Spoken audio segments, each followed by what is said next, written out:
तो केस हारना जीतने से ही आपका रेपुटेशन बनेगा। लेकिन अगर आप अपने क्लाइंट को थोड़ा सुकून दे दें, थोड़ा सा आप उसको मन में शांति दे दें, थोड़ा साइकोलॉजिकली आप उसको फ्री कर दें, तो वो क्लाइंट आपसे चिपक जाएगा और उसको लगेगा कि हाँ भाई मेरा लॉयर ठीक है। मतलब जैसे बहुत सारे यहाँ पे भी आपको डॉक्टर्स भी मिलेंगे कि भाई मैं अपनी आंख उसी डॉक्टर से ठीक कराऊंगा, मैं 14 दिन वेट करूंगा लेकिन मेरा आंख वही डॉक्टर ठीक करेगा। तो क्या आप एक ऐसे लॉयर बन सकते हैं कि भैया लोग आप ही के पास अपने छोटे मोटे केसेस भी लेके आए?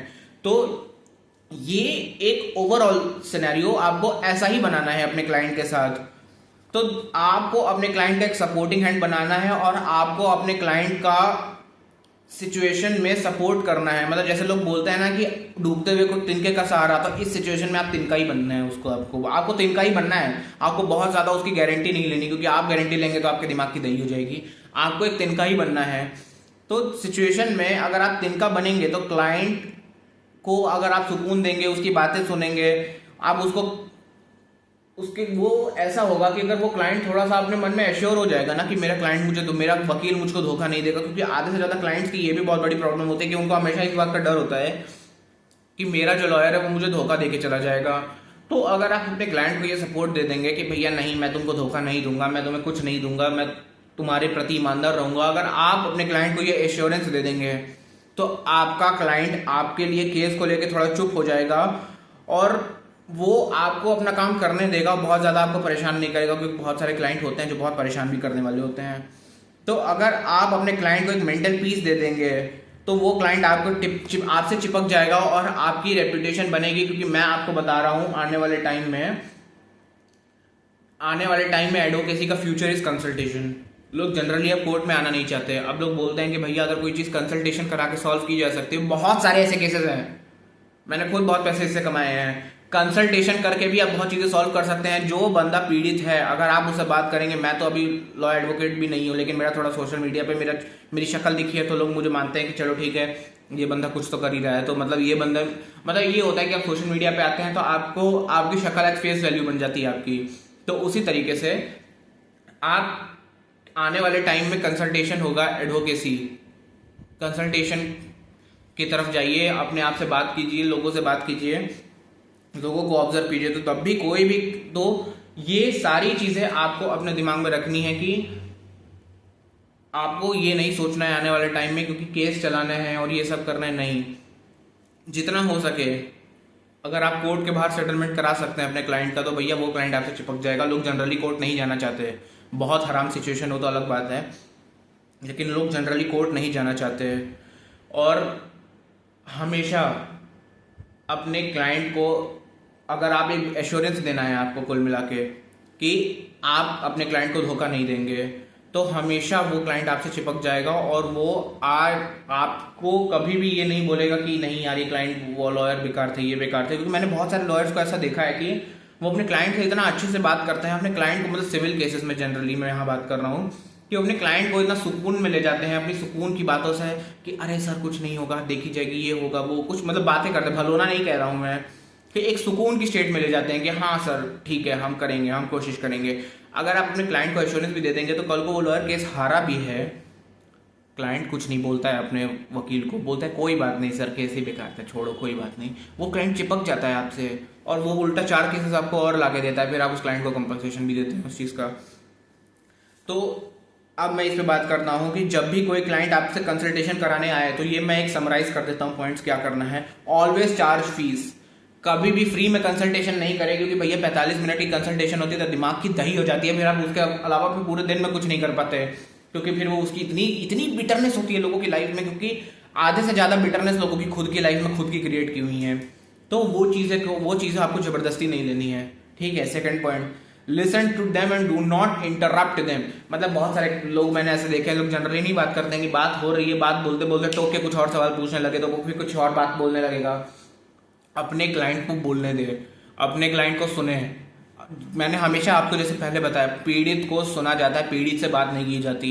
तो आपने पीड़ित को सुने, अपने क्लाइंट को सुने कि भैया क्या दिक्कत है, बताओ बताओ बताओ। वो जितना बोलना चाहे उसको बोलने दो टॉपिक पे, लेकिन ये नहीं है कि यहाँ पे बात हो रही है तो वो कुंभ मेले के बारे में बात कर रहा है, नहीं, टॉपिक पे लाना है आपको। 45 मिनट की कंसल्टेशन है तो आप में कला होनी चाहिए कि अपने क्लाइंट को टॉपिक पे लेके आए आप कि हाँ भैया ये टॉपिक है, इस पे बात होगी, इस पे बात होगी, इस पे बात होगी। हमेशा अपने क्लाइंट को भी भटकने ना दे इमोशंस में, और हमेशा अपने क्लाइंट को टॉपिक पे रखे कि इस पे बात करो, इस पे बात करो। हमेशा इस सिचुएशन पे फोकस करें कि why this situation has arised, क्योंकि आप जब किसी भी सिचुएशन की वाई में नहीं जाएंगे ना कि ये सिचुएशन क्यों आई, कैसे आई, क्यों आई, कैसे आई, तो आप कभी उसकी जड़ में नहीं जा सकते। जैसे फॉर एग्जांपल वाइफ डिवोर्स मांगने आई है, वाइफ क्यों डिवोर्स मांगने आई है? अच्छा, क्योंकि शादी अच्छी नहीं चल रही थी। शादी क्यों नहीं अच्छी चल रही थी? क्योंकि हस्बैंड की गवर्नमेंट जॉब थी। तो गवर्नमेंट जॉब से क्या होता है? गवर्नमेंट जॉब तो उसके लड़की के बाप ने ही देख के शादी करी थी कि लड़के की गवर्नमेंट जॉब है तो उसे शादी करते हैं।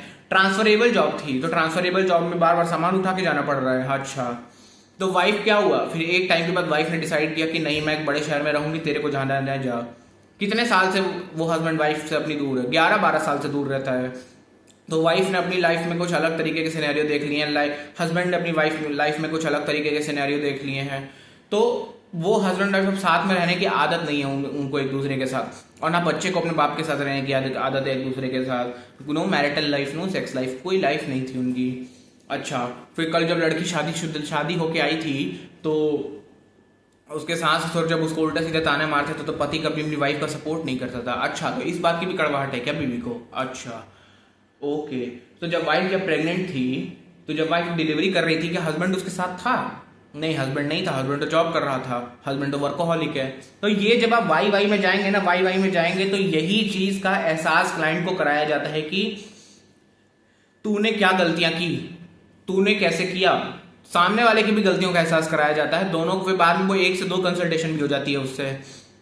पर क्लाइंट को रियलाइज कराना पड़ेगा आपको कि भैया ये क्यों हुआ, क्यों हुआ, क्यों हुआ, क्यों हुआ। जब भी आप किसी सिचुएशन के वाई में नहीं जाएंगे ना, तो आप कभी उस सिचुएशन का आंसर नहीं दे पाएंगे। तो हमेशा अपने सिचुएशन के वाई में जाएं, ठीक है। 4th, do not talk in Latin terms. मतलब मैंने वही बताया कि कभी भी आपके पास कोई भी क्लाइंट आए तो हमेशा आप उनको लैटिन टर्म्स में बात ना करें। मतलब जैसे ही मैं थोड़ा सा एक्सप्लेन करता हूँ आपको। जब आपको किसी चीज की नॉलेज होती है, कोई भी चीज, मतलब कोई भी कॉम्प्लिकेटेड टॉपिक्स हो, अगर आपको किसी चीज की नॉलेज होती है ना, तो आप उस बात को बहुत सिंपल तरीके से समझा सकते हैं। तो उसी तरीके से आपको समझाना है। हालांकि इस पर मैं एक अलग से वीडियो भी बनाऊंगा, ये सारे टॉपिक पे एक वीडियो भी बनाऊंगा। हैव अ काम पर्सनैलिटी। आपको ना थोड़ा सा स्ट्रेट फेस होकर थोड़ा सा अपने इमोशनल क्वेश्चन को काबू में रख के बात करनी है। आपको अपने क्लाइंट के इमोशंस में खुद नहीं बहना है। आपको अपने आप को शांत रखना है, अपने दिमाग को शांत करना है। वो आप पे लटक रहा है, आपको उस पर लटकने की जरूरत नहीं है, ठीक है। 6th, उनकी बातें सुनो पहले।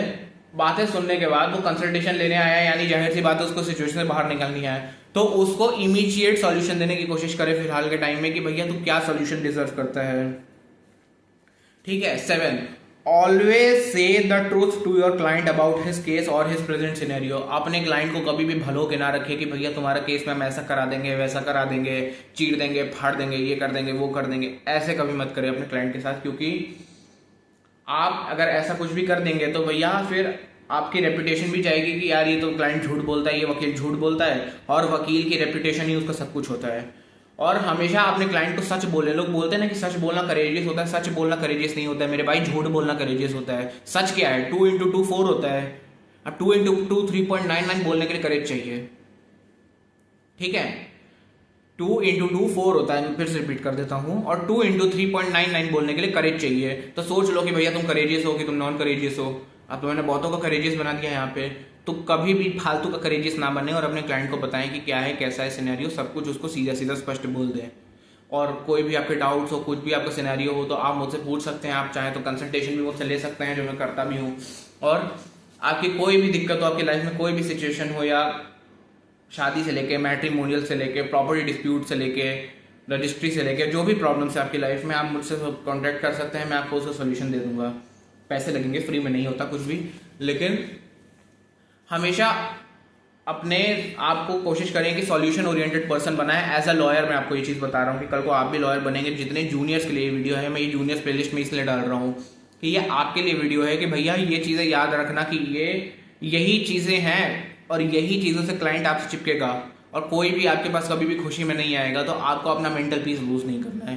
Thank you so much.